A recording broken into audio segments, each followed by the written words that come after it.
Thank you. It's great to be here. My humanitarian career started with this picture. This is a picture that I took 4 days after the tsunami in Japan, in Fukushima, where a wave of 120 foot completely washed the north and east shore of Japan. 20,000 people lost their life. About 500,000 people lost their homes. I spent about 3 years in Japan working in the tsunami. And then another disaster in 2013 grabbed my attention, and I led a team of water engineers and doctors in the Philippines following the 2013 typhoon. In 2014, I moved to another part of the world, the Ebola outbreak in Sierra Leone. And you know, I always joke that my dream was to have my own private jet, but I didn't have the money, so I go to all these places that people are running away from. So, you know, in Japan, when I went to the tsunami, everyone was running away because of the radiation. So it was only me and 3 other people on the plane. And when I went to Sierra Leone in the Ebola, it was only me and 1 more person. So that's my private jet. But then after the situation in the Ebola sort of calmed down, another disaster in another part of the world, the earthquake in Nepal in 2015. And starting from the summer of 2015, a lot of our work around the world is actually around the refugee crisis.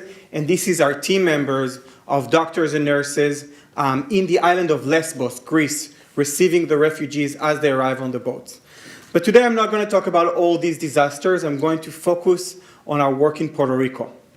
And it started in this picture. So really, I've been doing this work for almost 10 years now with IsraAID and with other organizations, and there hasn't been any, at least in what I remember, any wave of disaster similar to what happened last summer.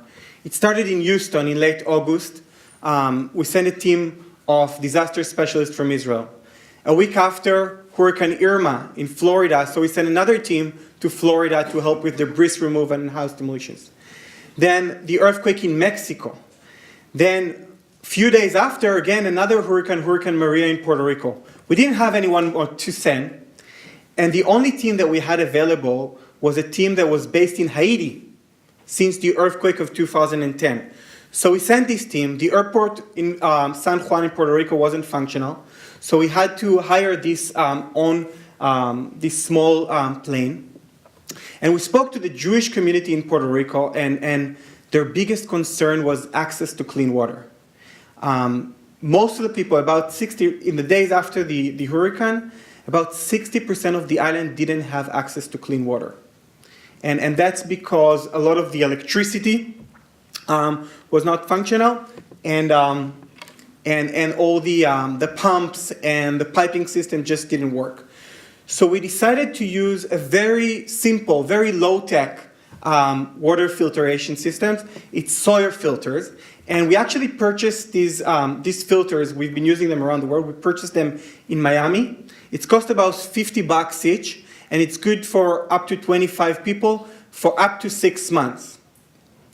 So we took a lot of these Sawyer filters, and it's interesting because our team was Natalie, who was our head of program in Haiti, and a guy who is a water engineer that we trained from Haiti. So he came from Haiti as part of IsraAID, an Israeli organization, to distribute water filters in Puerto Rico. And this is how it looked like. This is what we've seen when we reached Puerto Rico. This is the level of devastation. And we knew that if we just distribute these filters, it won't be enough. So we had to train the local people how to use this water filter and maintain them. Again, it's not something too complicated, but without very basic maintenance, it just doesn't work. And this is how it looked like in Puerto Rico. We provided access to clean water for more than 6,000 people, just using these filters and training. And right now, our team is still in Puerto Rico, and what we're trying to do is a little bit a slightly bigger project. We're working now in a community that is a bit remote, about 2 hours from San Juan, and we're building a gravity water system for one of the few communities that are still left without electricity in the island. So these are some of the photos, and actually just to share with you that Puerto Rico is one of our main focus, but our biggest water program right now around the world is actually in Kenya and Uganda, where we work in the biggest refugee camp in the world of almost 300,000 refugees.